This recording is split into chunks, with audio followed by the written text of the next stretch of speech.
This November is a super busy month. A ton of planets are changing direction from either retrograde to direct or direct to retrograde, and lots of oppositions from planets to Uranus shows surprises and expecting the unexpected. It's not all bad whatsoever, but definitely wild. And just before people speculate, I am not high. My eyes are just red because they always get red after I get eyelash extensions, and I just don't think I can do it anymore. My eyes hurt so badly and are so red. So I'm not high, I'm just reacting.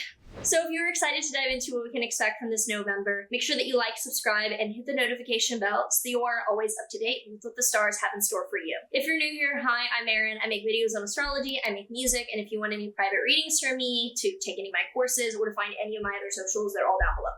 So we start out this month on the 1st with a new moon in Scorpio. This new moon is a deep emotional new beginning. It's actually not in that bad of a position. It's not in a very tight opposition to Uranus, and I don't hate it. So coming from eclipse season in September and October, I actually don't mind the new moon in the beginning of the month to manifest. I would say that with it being in Scorpio, it's a little bit dark and emotional, but definitely not a bad new moon and probably one of the best times to manifest coming up. Then from the 1st to the 6th, Mars in Cancer is going to be opposite Pluto in Capricorn. So Mars is kind of going to be opposite Pluto loosely throughout the next several months well into spring. But Mars in Cancer already has trouble. It shows behaving passive-aggressively to resolve problems.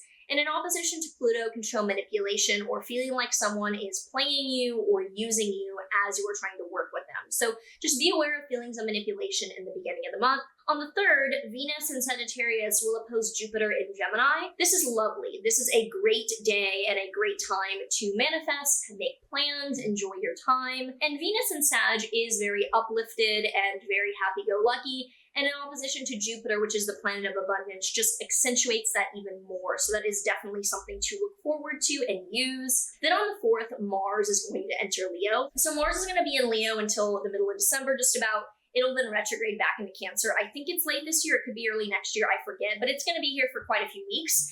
Mars in Leo, as someone with Mars in Leo, is very over-the-top dramatic, but generally grounded with the way that they resolve issues. I like to say that it is all theatrics, but not actually like mental illness. And that's a joke. You could be mentally ill with Mars and Leo. But Leo is a fixed sign. Fixed signs tend to be grounded, but it's a fire sign, which is a little bit over the top. So Mars in Leo is going to be more direct in resolving issues than Mars in Cancer, but it's going to be more theatrical. So more direct, but also more theatrical in the way that we resolve problems. On the 9th, Venus in Sagittarius is going to square Neptune in Pisces. So just be aware that there could be delusion or seeing through rose-colored glasses to delude yourself in relationships around the 9th. Venus, whenever it's in a hard aspect to Neptune, can show lying to yourself or others in the sake of relationships because you don't want to be honest. And then on the 12th, Venus enters Capricorn. Venus in Capricorn for about the rest of the month into December is more about quality over quantity. It's about the strength of relationships over the multitude of them, and it's old money energy. So you might find that you are preferring to do things that are more mature and valuable versus sporadic and adventurous,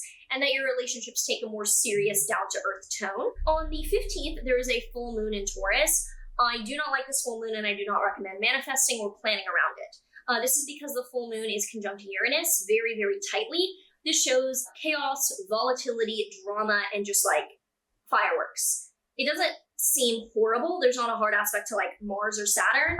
Actually, no, it is square Mars by sign. But it's very loosely, so I don't really see it being square Mars. But it's not my favorite, and I see a big blow up kind of thing happening. Maybe an earthquake. That would make sense too. I don't like it. I wouldn't use it. On the 15th as well, Saturn is going to station direct in Pisces. So with Saturn stationing direct, you might find that you're more ready to lay down boundaries or commit to serious plans in your life after a few months of Saturn retrograde and reconsidering or rethinking what you wanted to be serious about. On the 16th to the 18th, the Sun in Scorpio will then oppose Uranus in Taurus. This once again highlights very volatile, chaotic, unexpected events. So expect the unexpected around the middle of this month because the Sun opposite Uranus is activating what that full moon was as well with that surprise. Then on the 17th to the 18th, Mercury in Sagittarius will oppose Jupiter in Gemini. This is great because even though Mercury has some trouble and is a little weird in Gemini, it's out of its element, it's trying to be detail-oriented while talking about big, larger-than-life things. Opposition to Jupiter shows optimistic, good news. It shows big conversations, uplifting speech, and getting along well with others. On the 20th, Pluto is going to firmly re-enter Aquarius. Now, I have a full video on this 20-year transit because this is definitely more than I can get into in a video about November. You're not going to feel anything this November, most likely. but know that after about 15 years in Capricorn, and then the last year or so retrograding in and out between Aquarius and Capricorn, Pluto is firmly in Aquarius and going to be there over the next 20 years, providing transformation and major catharsis to Aquarius placements and world themes changing, which I get into in that video. I should redirect it. On the 22nd, the sun is going to enter Sagittarius. The overall energy is going to get more uplifted and lighthearted. Once the sun is in Sag, it's much, much brighter than the sun in Scorpio. And on the 26th, Mercury is going to station retrograde in Sagittarius. So from the 26th to the middle of December, do know that Mercury retrograde shows delays, communication issues, and generally having more of a difficult time making plans or using logic. Not a bad time, not a horrible time, just slowness and better use for revising things than new plans is what's recommended. On the 30th, we end the month with a new moon in Sagittarius. This new moon is about adventure, about fun, and even though it is scoring Saturn and Neptune by sign, it is opposite Jupiter, which shows that you're excited about something, you're happy, there is a delay, but you're excited about starting something. So it ends the month on an exciting note. If you already have any thoughts or predictions about this November for you, let me know in a comment down below.